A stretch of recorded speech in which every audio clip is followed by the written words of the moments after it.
अस्सलाम वालेकुम। Stirling learning में खुशामदीद। आज के इस लेक्चर में हम मैथमेटिक्स की बुक शुरू कर रहे हैं, 9th क्लास की। चैप्टर 1 से स्टार्ट करेंगे।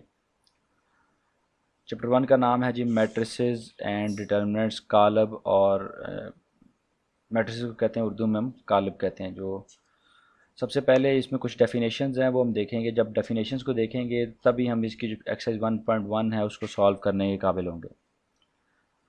सबसे पहले इंट्रोडक्शन है। Matrices are use in the field of mathematics, physics, मतलब मैट्रिसेस का यूज़ जो है वो आपका सारी ब्रांचेस के अंदर है। साइंस की सारी ब्रांचेस के अंदर जहाँ पे कैलकुलेशंस आ जाती हैं, जहाँ पे ज़्यादा वैल्यूज आ जाती हैं, वहाँ पे हम मैट्रिसेस को यूज़ करते हैं। मैट्रिक्स की डेफिनेशन क्या है? Rectangular array. एरे कहते हैं नंबर्स को सीक्वेंस में लिख देना। जैसे यहाँ पे आपको 1 3 4 लिखा हुआ नज़र आ रहा है। अगर तो ये सिंगुलर एरे हो, सीधी हो, तो उसको एरे बोलते हैं। अगर वो आपके पास मल्टीपल रोज आ जाएं, उसको हम मैट्रिक्स कहते हैं। रेक्टेंगुलर एरे और formation of a collection of real number से 0 1 2 3 4 7, जो भी कोई भी नंबर हो सकता है, उसको अगर हम बड़ी ब्रैकेट्स के साथ इनक्लोज कर देंगे, जिनको हम लार्ज ब्रैकेट्स कहते हैं, जिसको हम कहते हैं मैट्रिक्स। जिस तरह आपके पास 1 3 4 7 2 0 एक मैट्रिक्स है और 0 1 3 4 एक और मैट्रिक्स है। इसी तरह आपके अंदर मैट्रिक्स के अंदर, अब मैट्रिक्स के अंदर जो चीज़ें होती हैं वो क्या होती हैं? रोज़ और कॉलम, जिसको कतारें और हम कॉलम कहते हैं। रोज़ जो होती हैं, जो हॉरिजॉन्टल, जो उफ़क़ी लाइनें जो होती हैं आपकी, हॉरिजॉन्टल लाइंस होती हैं, उसको हम रोज़ कहते हैं। ठीक है। और जो आपके पास वर्टिकल लाइंस होती हैं उनको हम कॉलम कहते हैं। जितनी वर्टिकल लाइंस होंगी उतने कॉलम होंगे, जितनी हॉरिजॉन्टल रोज लाइनें होंगी उतनी वो रोज़ होंगी।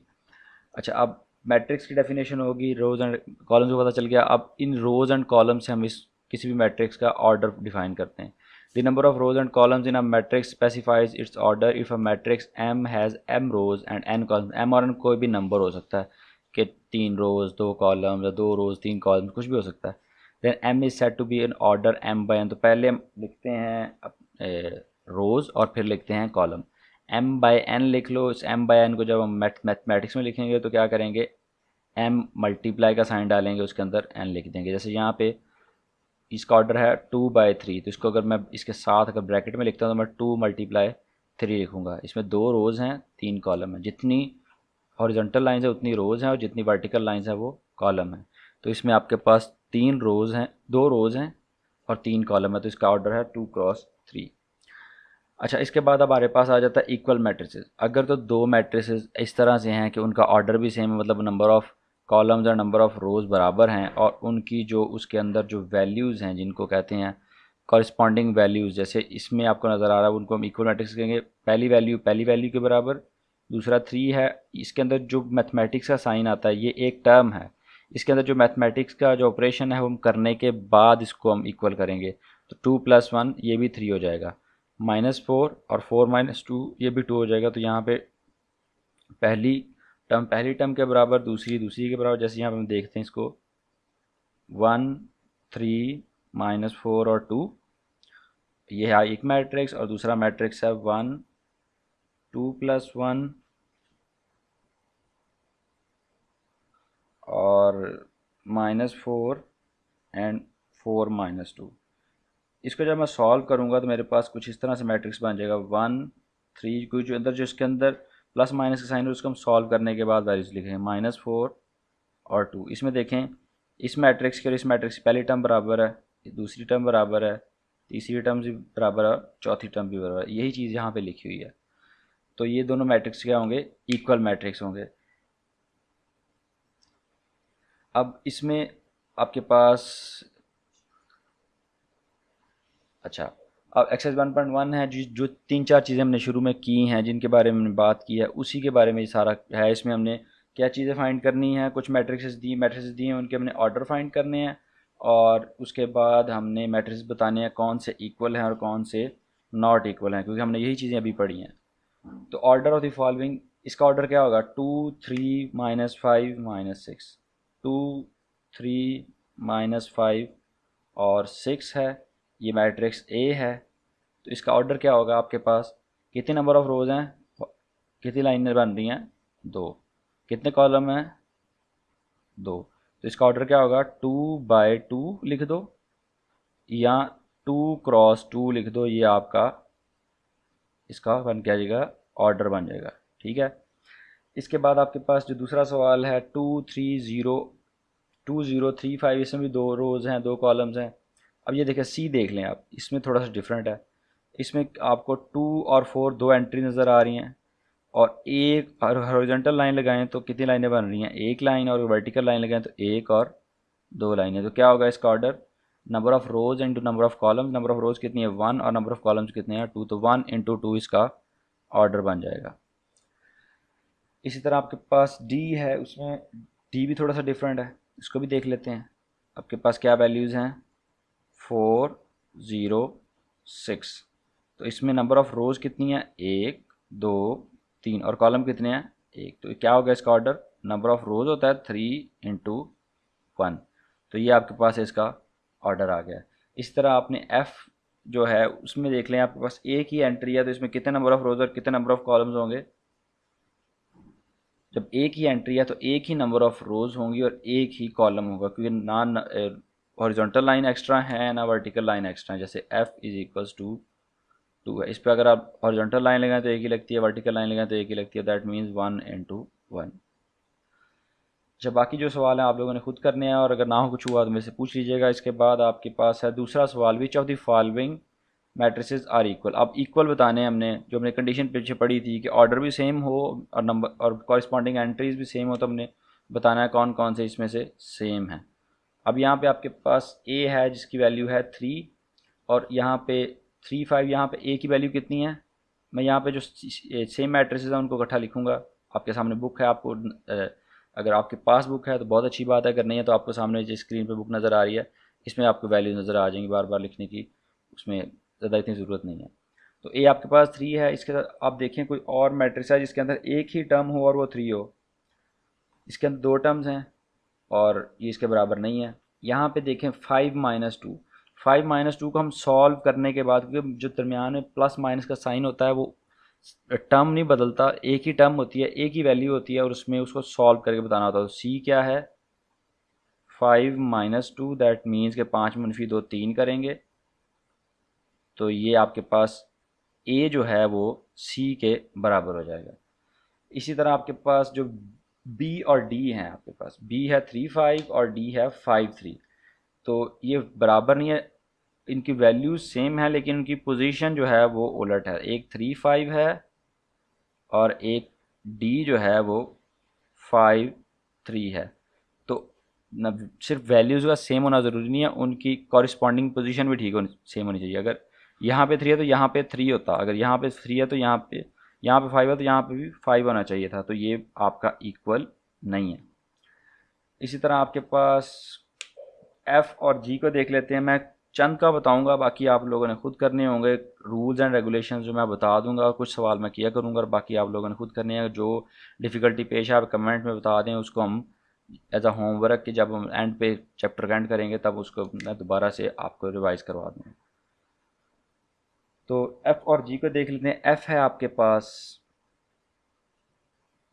2 6, और जी है आपके पास 3 - 1 3 + 3।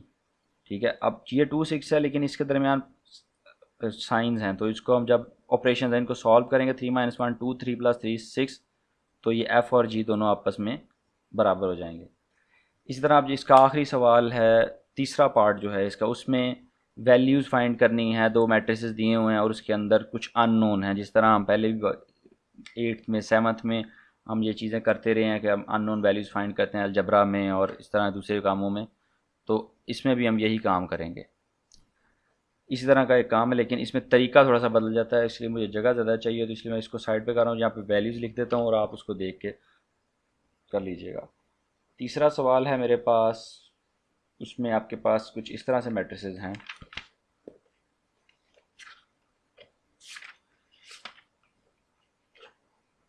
ए plus C, A plus 2b, c - 1, 4d - 6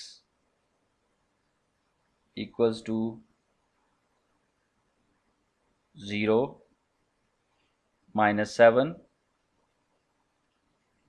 3 and 2D। ये आपके पास मैट्रिसेस हैं, इसमें से आपने A B C D सब की वैल्यूज़ फाइंड करनी है।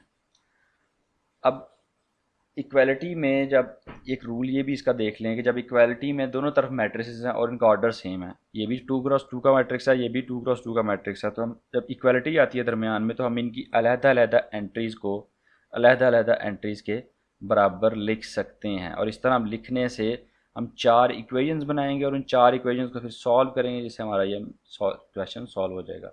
तो पहली क्या होगी, a + c = 0, a + 2b = 7, c - 1 = 3 and 4d - 6 = 2d।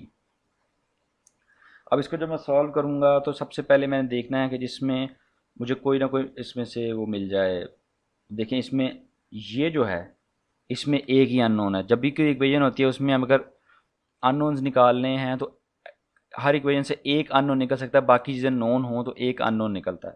इसमें बाकी सारे नंबर्स हैं, दो जगह पे डी इनको अगर मैं इकट्ठा कर दूं तो इसमें से डी निकल आएगा। और यहाँ पे देखें, यहाँ पे सिर्फ एक सी है, बाकी सारे नंबर्स हैं, इनको मैं अगर अरेंज करूँ तो यहाँ से सी निकल आएगा। सबसे पहले सी निकालते हैं। c - 1 = 3, तो c आपके पास आ जाएगा, -1 इधर जाके +1 होगा, 3 + 1 और c = 4। ये आपके पास आंसर आ गया, एक वैल्यू आ गई। इसके बाद डी वैल्यू देखते हैं, 4d - 6 = 2d। अब डी वाली वैल्यूज़ को एक साइड पे और डी के बगैर वाली वैल्यूज़ को दूसरी साइड पे। 4d - 2d और ये -6 इधर जाके +6, इसको यहाँ पे लिख लेते हैं। 4d - 2d क्या होगा, वेरिएबल सेम है, उसकी पावर सेम है, तो 4 में से 2 निकल जाएगा, 2d = 6 आ जाएगा और d = 6/2 और d = 3। तो आपके पास d की वैल्यू क्या आ गई, 3 आ गई और आपके पास c की वैल्यू 4 आ गई। अब ये थोड़ी जगह कम है तो मैं इसको मिटा के यहाँ पे सिर्फ d और c की वैल्यू जो हमारे पास निकली हैं उनको लिख लूँगा। उन वैल्यूज़ को यूज़ करके हमने आगे वैल्यूज़ को फाइंड करना। c की वैल्यू क्या निकली थी, 4 और d की वैल्यू क्या निकली थी, 3। ठीक है, अब ये आप देखें, फर्स्ट इक्वेशन देखें, a + c, इसमें c हमारे पास नोन है, पता है, हमने निकाल लिया। यहाँ से हम a निकाल सकते हैं। a + c = 0, c की वैल्यू यहाँ पुट कर दो, a + 4 = 0 और a जब a निकालना है तो +4 इधर जाके -4 हो जाएगा, 0 - 4 -4 ही बचेगा, तो a - 4 आपके पास आंसर आ गया। अच्छा, अब आपके पास a की वैल्यू निकल आई। यहाँ पे जो सेकंड इक्वेशन है यहाँ पे -7 था, मैंने -7 नहीं लिखा, तो इसमें थोड़ी सी मिस्टेक हुई है, -7। और अब इसको यूज़ करते हुए a की वैल्यू आपके पास -4 है, यहाँ पे -4 पुट करेंगे तो आपके पास क्या होगा, a + 2b। यहाँ पे आप ये भी नोन है, ये अननोन एक है, तो आप इसमें से अननोन को निकाल सकते हैं। तो a की वैल्यू पुट करो, -4 + 2b = -7, +4 इधर -4 जाके +4 होगा, 2b इधर बच जाएगा, तो आपके पास -7 + 4 हो जाएगा और b = -3। यहाँ पे 2b है, 2b उधर जाके डिवाइड होगा तो -3/2। ये आपके पास b की वैल्यू आ गई। तो आपके पास 4 वैल्यूज़ आ गई, a की वैल्यू ये है, b की वैल्यू ये है, c की वैल्यू आपके पास ये है और d की वैल्यू आपके पास ये है। इसी तरह आपका एक्सरसाइज 1.1 कंप्लीट होगी। इसके बाद अगले एक्सरसाइज तक अल्लाह हाफिज़, अपना ख्याल रखिएगा और दुआ में याद रखिएगा। अल्लाह हाफिज़।